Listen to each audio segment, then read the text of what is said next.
Assalamu alaikum students. This is lecture number 23 of psychology, 12th psychology, lesson number 5, therapeutic approaches in psychology. In this lecture we will discuss about humanistic therapy. तो बेटा ये हमारा lecture number 23 है 12th psychology में. Lesson number 5 हम discuss कर रहे हैं थेरेप्यूटिक अप्रोचेस इन साइकोलॉजी. और बेटा आज का हमारा टॉपिक है ह्यूमनिस्टिक थेरेपी. हमने साइकोडायनेमिक थेरेपी, उसके बाद बिहेवियर थेरेपी, उसके बाद कॉग्निटिव थेरेपी, उसके बाद कॉग्निटिव बिहेवियर थेरेपी डिस्कस की ऑलरेडी. तो अब हमारा टॉपिक है ह्यूमनिस्ट थेरेपी. तो बेटा हम कहते हैं ये जो थेरेपी है ये हमें क्या बोल रही है? ये हमें बोल रही है साइकोलॉजिकल डिसऑर्डर्स या साइकोलॉजिकल डिस्ट्रेस अराइज होता है. कैसे बेटा?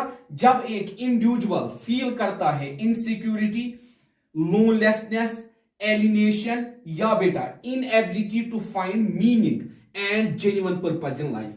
मतलब जब एक इंडिविजुअल को यह महसूस होता है, क्या महसूस होता है कि मैं इनसिक्योर हूं, मैं अकेला हूं, या मैं सोसाइटी से अलग हूं, एलिनेट हूं मैं, या बेटा मुझे समझ नहीं आ रहा है मीनिंग्स क्या है मेरी लाइफ के, या बेटा मेरी लाइफ का जेन्युइन पर्पस क्या है.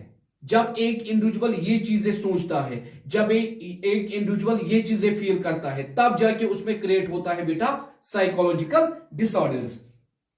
इसीलिए बेटा हम क्लब करते हैं, we are clubbing humanistic and extensionalistic therapy. Because क्यों हमें एक क्लब करनी है? Extensional therapy deals with the meaning of life. Extensional therapy हमें क्या बोलती है बेटा? जिंदगी का मकसद क्या है, द पर्सपेक्टिव ऑफ लाइफ, जिंदगी के पर्सपेक्टिव्स क्या है, द कंसेप्ट ऑफ चॉइस, हमारी जिंदगी में चॉइसेस कितनी इंपॉर्टेंट है, रेस्पॉन्सिबिलिटीज कितनी इंपॉर्टेंट है. Humanistic therapy also deals with giving regard to the person the way the person feels.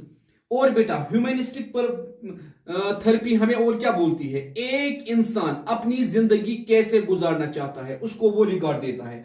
वो अपने सेल्फ को कैसे ग्रो कराना चाहता है उसको वो रिगार्ड देता है. और उसके रास्ते में कौन से ऑब्स्टिकल्स आते हैं जिसकी वजह से उसका सेल्फ कॉन्फिडेंस डगमगा जाता है, जिसकी वजह से उसका सेल्फ कॉन्फिडेंस बिखर जाता है. The kind of self the person has, to all these concepts are dealt with humanistic purpose. ये सारी चीजें बेटा किस में आती है? ह्यूमनिस्टिक थेरेपी में. उसके बाद बेटा humans are motivated by the desire for personal growth. सारे ह्यूमन्स क्या चाहते हैं? वो कैसे मोटिवेट होते हैं? उनमें खुद ब खुद ग्रोथ हो जाए, वो अपने आप को खुद ग्रो कराए. कैसे बेटा? According to their selves, according to their self, जो उनका सेल्फ उनको कहता है. बाय सेल्फ एक्चुअलाइजेशन, खुद अपने सेल्फ से खुद एक्चुअलाइज करके अपने सेल्फ को. विच इज एन इनेट नीड, जो एक इंडिविजुअल की क्या है बेटा? इनेट नीड, अपने सेल्फ को कंट्रोल करना या अपने सेल्फ के हिसाब से चलना. That moves a person to become a complex, balanced and integrated. यही एक पर्सन को मूव करती है, कॉम्प्लेक्स बनाती है, या बेटा इंटीग्रेटेड बनाती है, बैलेंसड बनाती है. आपने लेसन नंबर 2 में डिस्कस किया सेल्फ एंड पर्सनैलिटी में. What is the importance of self, what is the importance of self social self, what is the importance of self esteem, what is the importance of self control. ठीक है बेटा, जब तक एक इंसान के अंदर उसका सेल्फ ग्रोथ नहीं हुआ होगा, उसके सेल्फ की ग्रोथ नहीं हुई होगी, उसका सेल्फ नहीं डेवलप हुआ होगा, उसके अंदर साइकोलॉजिकल प्रॉब्लम्स आती रहेंगी. जब वो सेल्फ अपने सेल्फ को ग्रो कराएगा तब जाके बेटा उसमें क्या होगी? Personal growth, actual growth. ठीक है बेटा, तो यही कंसेप्ट है किसका बेटा? ह्यूमनिस्टिक थेरेपी का. तो अगले लेक्चर में हम इसके रिलेटेड फर्दर डिस्कस करेंगे. Assalamu alaikum students, this is lecture number 24 of psychology, 12th psychology, lesson number 5, therapeutic approaches in psychology. In this lecture we will further discuss about humanistic therapy. तो बेटा ये हमारा lecture number 24 है 12th psychology में. Lesson number 5 हम discuss कर रहे हैं थेरेपेटिक अप्रोचेस इन साइकोलॉजी. आज हमारा टॉपिक है बेटा ह्यूमनिस्टिक थेरेपी. हमने पिछले लेक्चर में डिस्कस किया कि ह्यूमनिस्टिक थेरेपी क्या है और इसके साथ क्यों हमने फिर मिलाई कौन सी बेटा? एक्सटेंशनलिस्टिक थेरेपी. और फिर ये कोलैबोरेशन में बन गई ह्यूमनिस्टिक एंड एक्सटेंशन थेरेपी, जिसमें हमने कहा एक इंडिविजुअल को सेल्फ एक्चुअलाइजेशन कितनी इंपॉर्टेंट है।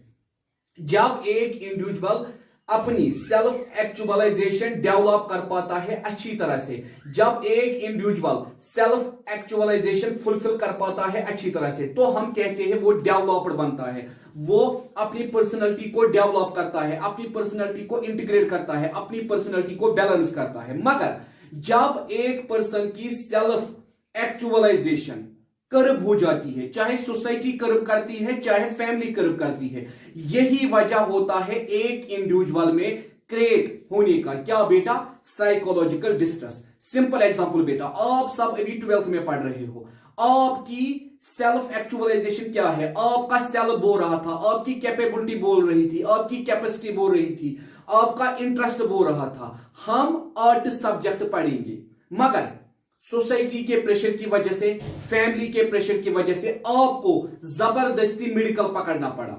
वजह क्या निकला, जब आपको मेडिकल समझ नहीं आया, जब आपका उसमें पोटेंशियल नहीं था, आपकी कैपेसिटी नहीं थी, इसी की वजह से आपके दिमाग में क्रिएट हो गया साइकोलॉजिकल टेंशन। ठीक है बेटा, वही हम कहते हैं when these needs are curbed by society and family, जब सेल्फ एक्चुअलाइजेशन नीड्स कर्ब होती है सोसाइटी से, फैमिली से, human beings experience psychological distress. Human beings feel क्या करते हैं बेटा, साइकोलॉजिकल डिस्ट्रेस।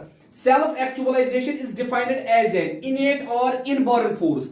सेल्फ एक्चुअलाइजेशन का मतलब क्या है, एक इंडिविजुअल के अंदर innate force, inborn force that moves the person to become more complex, जो एक पर्सन को क्या बनाता है, मोर कॉम्प्लेक्स, बैलेंस्ड, इंटीग्रेटेड। ठीक है बेटा, बैलेंस्ड बनाता है, कॉम्प्लेक्स बनाता है, इंटीग्रेटेड बनाता है। That is achieving the complexity and balance without being fragmented, ताकि वो अचीव करे बैलेंस, वो अचीव करे कॉम्प्लेक्सिटी, वो फ्रेगमेंट्स में ना बिखर जाए। इंटीग्रेटेड मीन्स, यहां इंटीग्रेट का मतलब क्या है बेटा, ए सेंस ऑफ होल, पूरी body, being a complete person, ताकि एक कंप्लीट पर्सन बने। Just as lack of food और वाटर कॉजेज डिस्ट्रेस, जिस तरह एक इंडिविजुअल को अगर पानी नहीं मिलेगा, फूड नहीं मिलेगा, उसमें भी क्रिएट होगा क्या बेटा, psychological distress. Frustration of self actualization also cause distress. और जब हमारे सेल्फ एक्चुअलाइजेशन में फ्रस्ट्रेशन आएगी, कैसे आएगी, जब हमारा पोटेंशियल, हमारा नीड, हमारी इंटरेस्ट पूरी नहीं होगी, जब सोसाइटी उन्हें कर्व करेगी, जब फैमिली उन्हें कर्व करेगी। Healing occurs when the client is able to perceive the obstacles. Healing तब होगी ऐसे पर्सन में, ऐसे क्लाइंट पे तब हील होगी जब वो खुद परसीव करेगा ऑब्स्टिकल कौन आया मेरे सेल्फ एक्चुअलाइजेशन में। तो सेल्फ एक्चुअलाइजेशन इन हर ऑब्लिक हिज लाइफ, या उसकी लाइफ में कौन सा ऑब्स्टिकल आया जिसकी वजह से उसका सेल्फ एक्चुअलाइजेशन रुक गई, and is able to remove them, और उसको फिर उसको क्या करना है बेटा, रिमूव करना है। ठीक है बेटा, तो कल हम करेंगे डिस्कस अब वो रिमूव कैसे करेगा। थैंक यू बेटा।